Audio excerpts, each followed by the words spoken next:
Hi mga Mima! Ngayon nga pala papunta kami sa Norsagaray, Bulacan. Dito sa Twin CJ Riverside Glamping Resort. Ingat lang pala mga Mi, dahil ang daanan dito ay rough road pero ang resort bongga dahil tapat lang sila ng ilog. Napakaganda ng swimming pool nila dito, pang Instagrammable ang pic. Kung mapapansin nyo, ang bongga may cabin pa sila dito.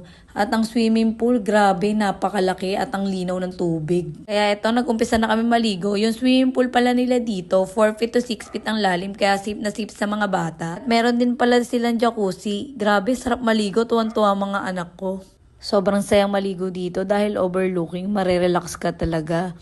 Ganda pa ng vibe at tahimik lang. Napagod na yata ang dalawang makulit, pinagtitripan na ang mga bato sa gilid ng swimming pool. Kaya inaya ko na si Daddy maligo kami sa ilog. Ang sarap din palang maligo sa ilog dahil malamig ang tubig at ang linaw din ng ilog. Nakakatawang pag